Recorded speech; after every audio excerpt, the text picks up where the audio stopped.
Halo, jumpa lagi di Spider Lover Pet Shop. Maaf ya jamnya malam-malam begini, soalnya jam tanggalnya nggak bisa digeser.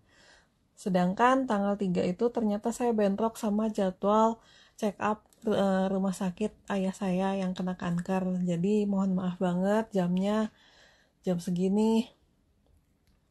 Yuk kita mulai aja.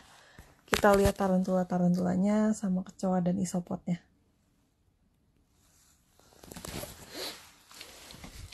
Di sini ada vagans ya. Ini vagans jantan sih.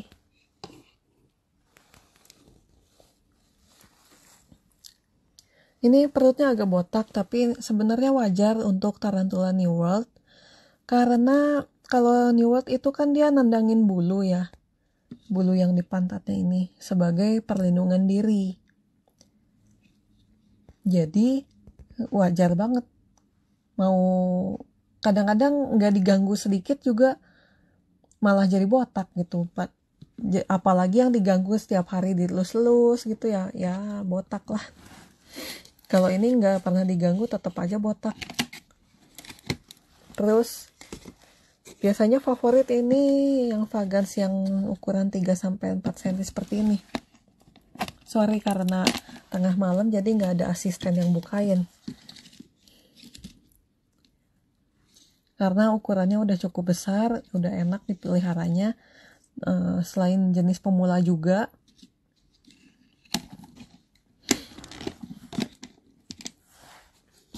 Lalu berikutnya ada Poecilotheria metallica.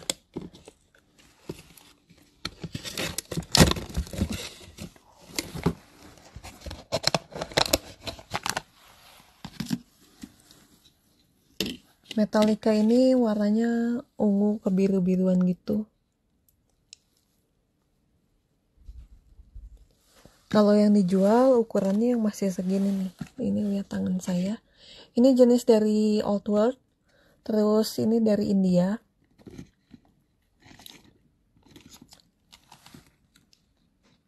Ini lumayan agak cepet. Jadi harus hati-hati. Udah mulai muncul warna ungu-ungunya.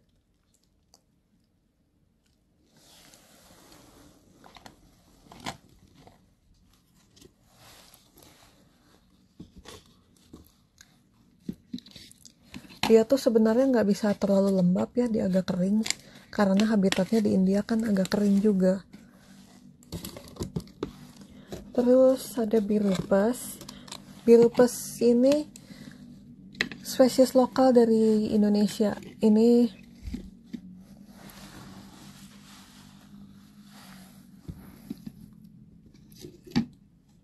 biru ya kakinya.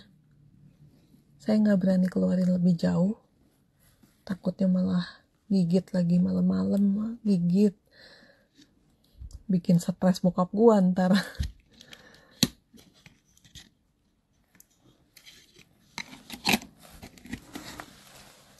Kalau yang dijualnya ukurannya seginian lah. Antara 1,5 sampai 3 cm. Dia baru ganti kulit nih. Iya, tarantula ini ganti kulit saudara-saudara. Jadi kalau dia mau bertumbuh dewasa dia ngelepasin kulitnya. Ini kulitnya. Ini tarantulanya.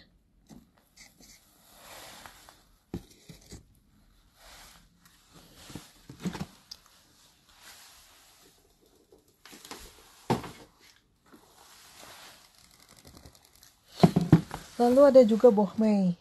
Bohmei sama vagans itu spesies untuk pemula. Karena perawatannya mudah, terus karakternya juga nggak galak.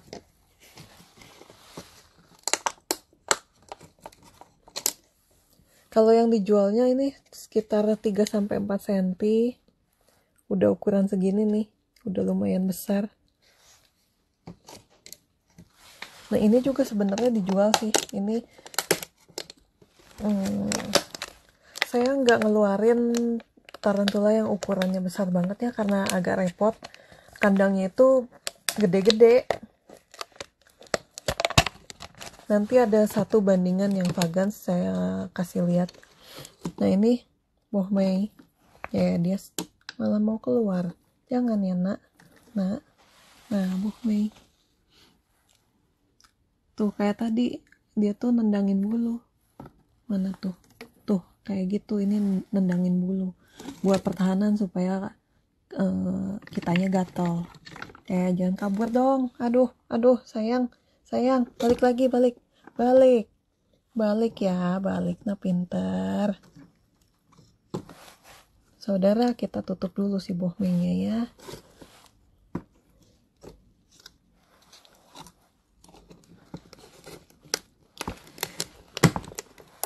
Lalu ada Vietnam Blue.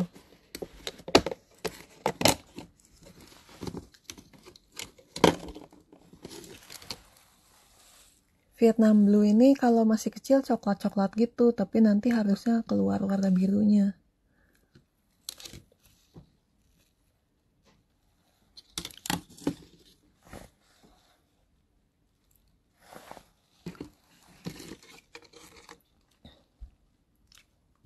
Kelihatan nggak? Nah, Vietnam Blue ini dia termasuk old world dan dia webbingnya hebat banget juga. Dia bikin tunnel ke bawah seperti ini. Dan dia lagi nongkrong di luar nih yang ini. Jadi kalau kita ngesettingnya bagus, aku rasa dia bakal bikin sarang yang bagus banget. Cocok buat pecinta heavy webber.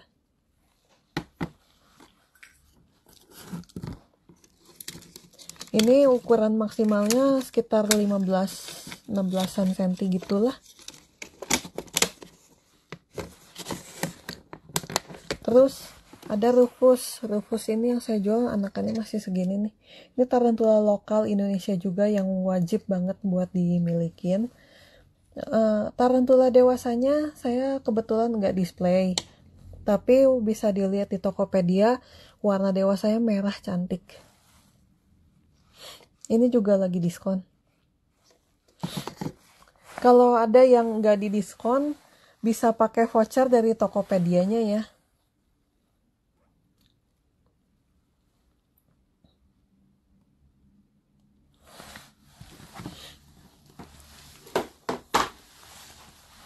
Lalu ada salah satu primadona yang rare.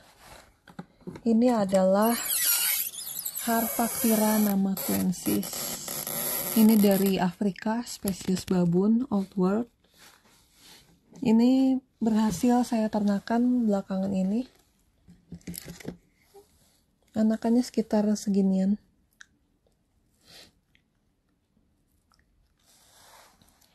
Dia nggak terlalu basah ya. Nah, ini juga habis ganti kulit nih.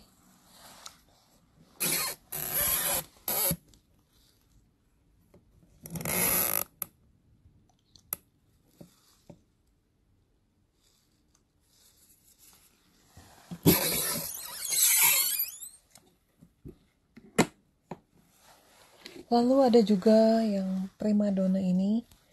Ini Harpactira Pulchrips.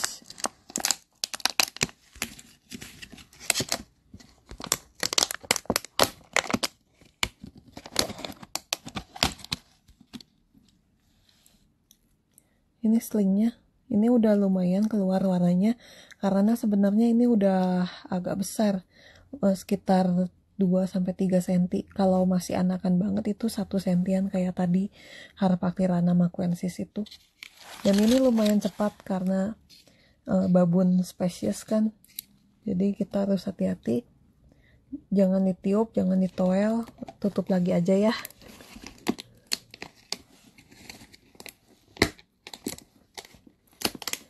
Maaf ya ngeliatin saya nutupin ini karena nggak ada asisten. Malam-malam sih soalnya. Nah, ini indukan si Harpactira Harpactira Pulchrips ini. Aduh, udah malam. Jadi salah ngomong. Ini harusnya substratnya sekering si Harpactira namaquensis ini. Tapi karena pas tiap kali dikasih air terus ada webbingnya ke sini, nyerap air, jadi lama-lama kosong deh. Jadi airnya pindah ke kokopit, jadi basah ini. Nanti bakal saya ganti substrat minimal setengahnya. Jadi gitu cara untuk mengatasinya. Kalau misalnya terlalu basah ya ganti aja setengahnya. Kalau ada yang nanya cara untuk nge-rehouse ya pakai toples, terus dia dielus-elus supaya masuk ke dalam toples itu pakai kuas ini. Kalau dielus ke kanan dia ke kiri, kalau dielus kiri dia ke kanan, kalau dielus dari belakang dia ke depan, kalau dielus dari depan dia begitu, galaknya mulai keluar. Ya.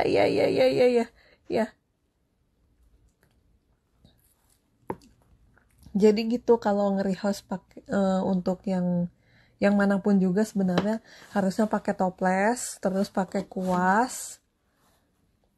Jadi dipindahin dulu ke dalam toples itu pakai kuas ini supaya dia pindah. Nah, baru di rehouse. Jadi bukan pakai tangan dipegang gitu ya.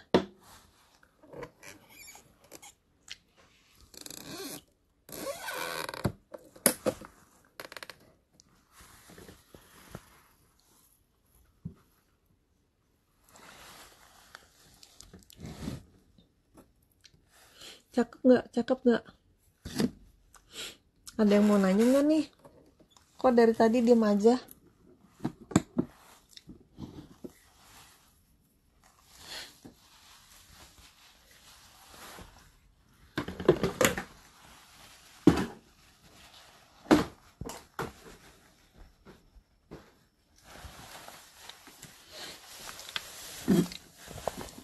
Nah, ini yang contoh dewasa vagans.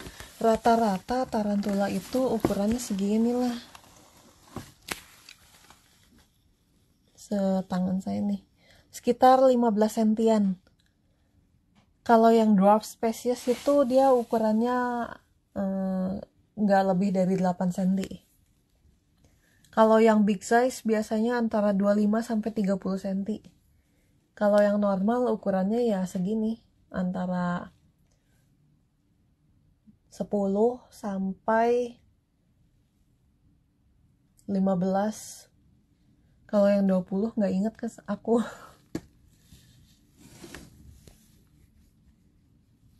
Jadi harusnya si vagans ini perutnya merah, nggak botak kayak tadi.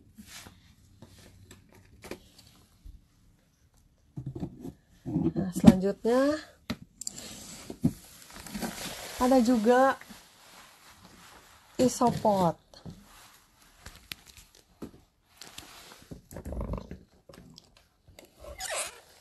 Isopoda kalau yang diskon ini versi color.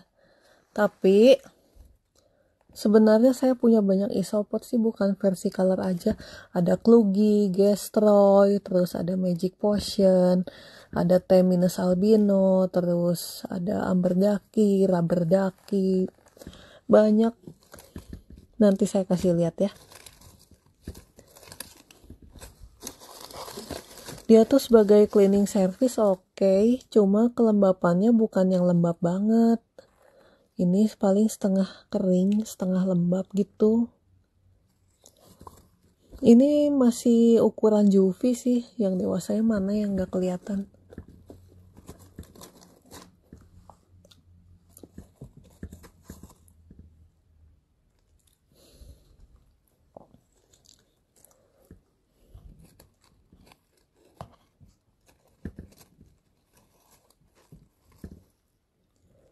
Nah ini nih. Enggak ding, itu juga masih kecil. Ya itulah.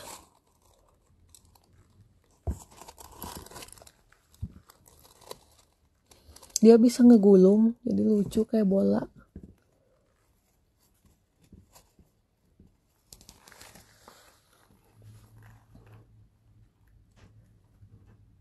Jahat ya gue ngejailin isopod.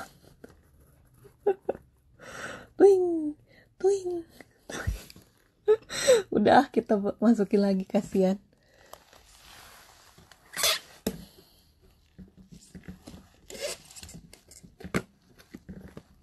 Kita lihat isopod lain yuk. Maaf tempatnya berantakan.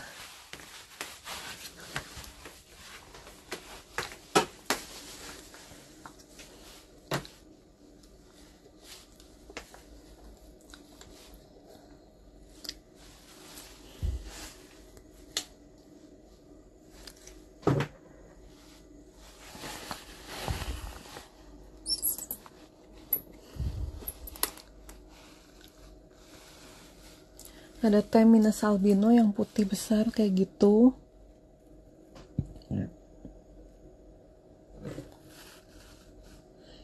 Kalau yang ini kelembapannya lembab, tapi sayang sekali yang ini belum siap dijual.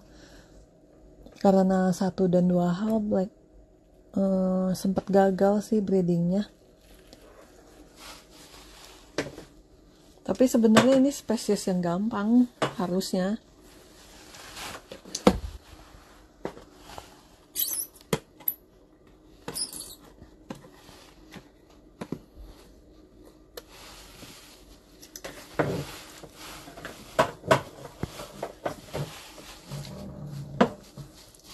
Nah, ada juga klugi.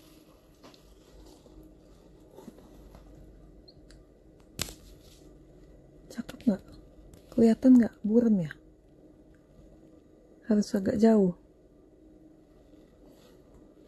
Klugi ini cocok buat yang setengah lembab setengah kering. Dia breedingnya lumayan cepat, tapi jangan disatuin sama tomentosa, tetap kalah breedingnya sama tomentosa.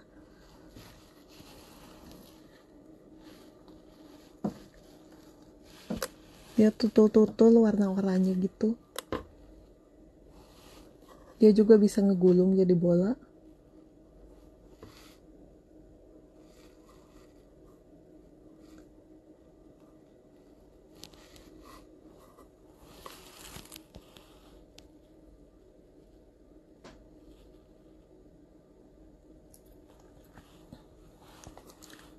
Nah, ini kan dari tadi isopodnya sekitar 1 sentian ya. Sebenarnya isopod ada yang besar.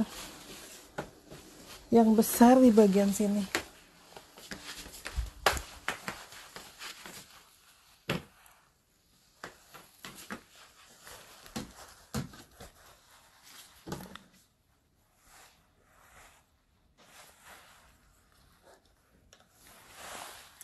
Kayak si Gestroy.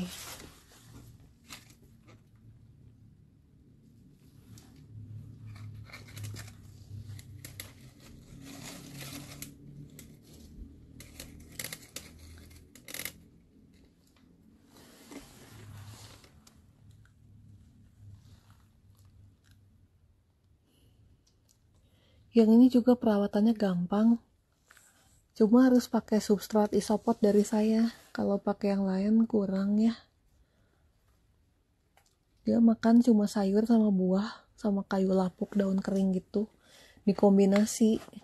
Terus kalau pakai sayur jangan yang ada pestisidanya. Selalu harus dicuci dulu, wajib.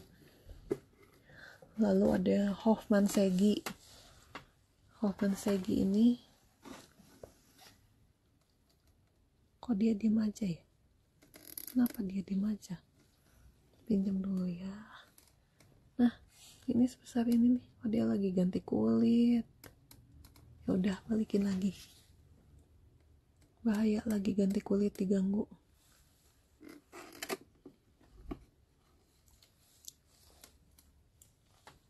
Tuh, besar-besar kan?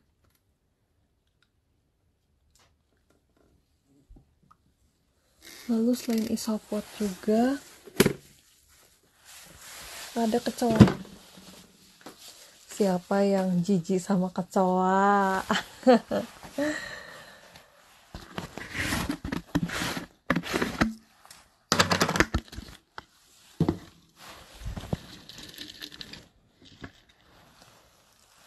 Ini kecoa di standi ya.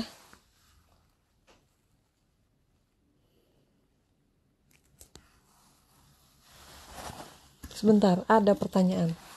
Saya baca dulu ya. Mantap, apakah enclosure wajib ada isopod atau springtail? Sebaiknya ada. Kalau wajib sih ya gimana ya, kalau mau bersih terus mau nggak repot ya harusnya pakai isopod.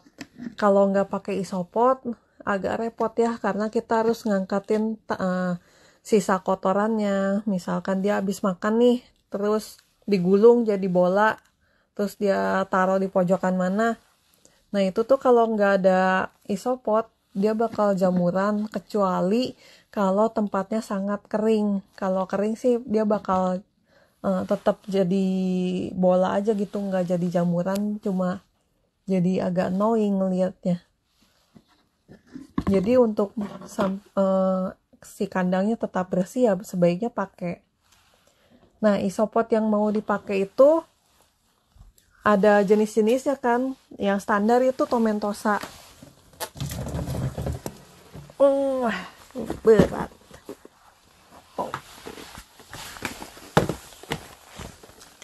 Kalau tomentosa dia pakai substrat apapun juga bagus. Mau pakai kokopit, mau pakai apapun ya dia jadi-jadi aja. Cuma kalau pakai substrat isopod dari saya, dia jadinya lebih bagus. Nah ini karena saya baru masukin lagi substrat, jadi kelihatannya agak jarang. Tapi waktu sebelum saya masukin substrat baru, itu dia masih banyak loh. Tomentosa tuh yang putih-putih ini loh. Kalau jamur bahaya atau enggak buat tarantula? Jamur sih tergantung jenisnya juga. Ada jamur yang kuning, terus kayak payung. Kalau yang kuning kayak payung itu dia nggak bahaya, tapi kalau kebanyakan tetap bisa bahaya. Jadi nggak boleh kebanyakan kalau jenis itu. Ada juga yang putih kayak kapas. Nah itu bahaya.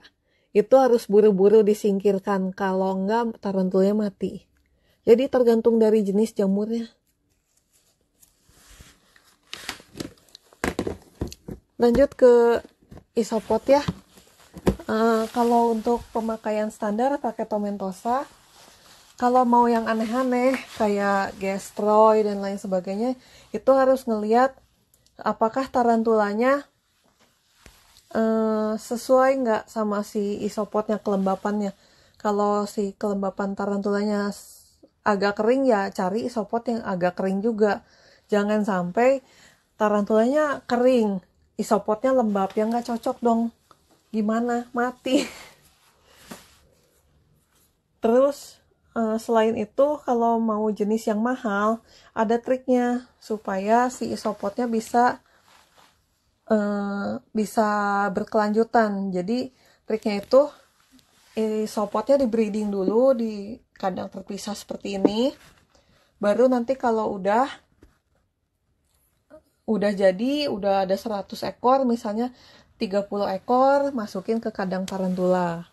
Jadi nggak langsung baru beli 10 ekor, 10 yang masukin ke kandang tarantula.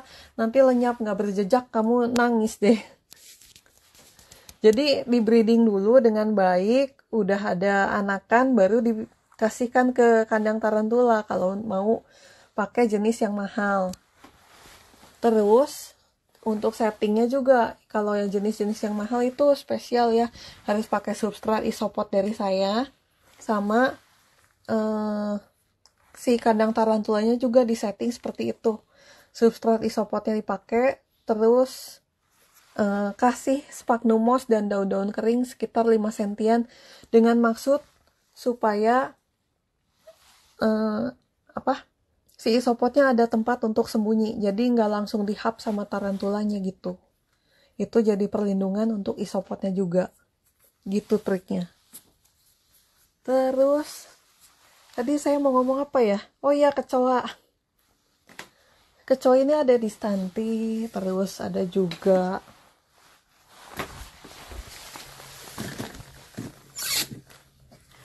jenis mana ya, Oh, pada ngumpul di sana.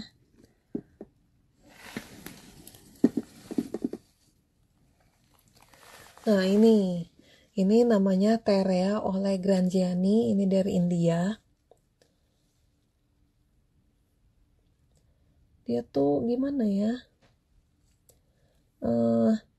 Kalau dari perawatan, kalau menurut saya gampang, kalau menurut yang lain susah. Jadi gampang-gampang susah. Kalau perawatannya sesuai dengan habitatnya, ya jadi gampang. Kalau perawatannya nggak sesuai habitatnya, jadi susah. Kalau soal perawatan sih, nanti setelah pembelian pasti saya bimbing. Kalau misalkan saya lupa, ya tagih aja di WhatsApp. Tapi nagihnya yang sopan, jangan karena nggak dikasih kersit atau ketinggalan sesuatu lalu ngamuk-ngamuk atau ngasih bintang cuma 1 gitu atau 2 atau 3 kan ngeselin ya. Kan bisa bilang baik-baik sopan gitu. Kalau misalkan ada yang kelupaan atau apa. Jadi kalau soal perawatan sih pasti saya bimbing kalau beli.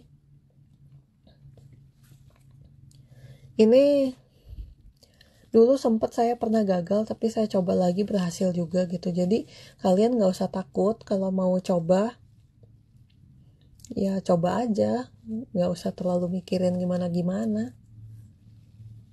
Terus ini tuh jenis yang ini sebenarnya bisa terbang tapi sayapnya tuh jarang banget dipakai. Jadi saya keluarin juga saya anteng-anteng aja, nggak takut dia terbang kemana gitu. Kalau yang ada satu lagi jenis lain yaitu terbangnya lumayan. Ini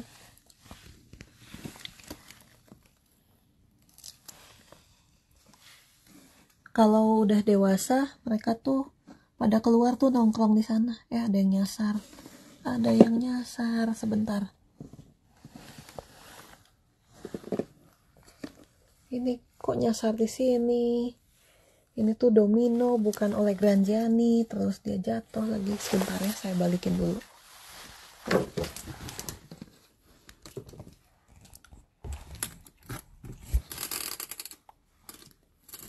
Nah ini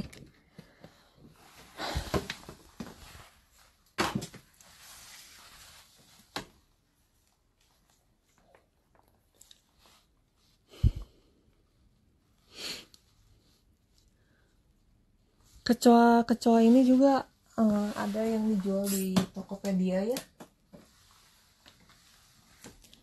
Kalau yang domino ini saya lagi mulai lagi breedingnya. Jadi sementara belum bisa dijual karena masih sedikit banget, nggak cukup kemana-mana. Nah, yang ready itu adalah yang tadi yang Terea Olegrangiani sama Panchloranifera ini ready nih. Ini kecoanya ijo-ijo, bagus kan, cerah. Tapi ini bisa terbang. Walaupun dia nggak jago sih, nggak semahir kecoa got. Tapi tetap dia bisa terbang. Makanya saya tutupnya itu bukan tutup yang bloss gitu loh, tutupnya nggak yang nyampe sini. Jadi ini ada lidnya segini, baru saya tutupnya yang dibuka segini. Jadi biasanya kan dia manjat-manjat tuh di sini, dia manjat di sini, kepentok sama lid ini, jadi dia nggak terbang langsung pas saya buka. Tuh, itu yang kecoa yang coklat itu anakan nimfanya nggak bisa manjat, nggak bisa terbang. Kalau yang dewasa dia bisa manjat, bisa terbang, cuma nggak terlalu jago. Ini cocok banget buat jadi makanan tarantula arboreal kayak Minatrix, Avicularia, versicolor, terus berbagai jenis Avicularia, Tapinaucenius. Karena dia kan manjat nih. Pas manjat ketemu sama tarantula, jadi dihap gitu sama tarantulanya. Jadi nggak repot masukin jangkrik pakai pinset. Astaga, capek deh. Tadi ada notif apa ya? Kayak ada notif. Terus apa lagi ya? Untuk jenis kecoa,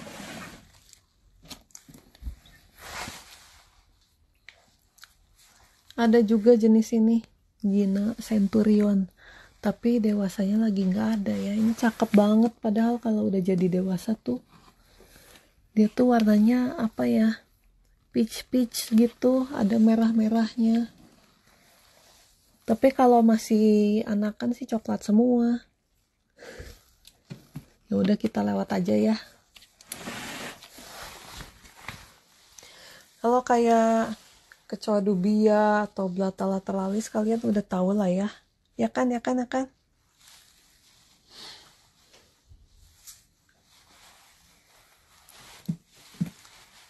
udah ya, kita sudahi saja. Ada yang mau ditanyakan lagi kah sebelum kita tidur?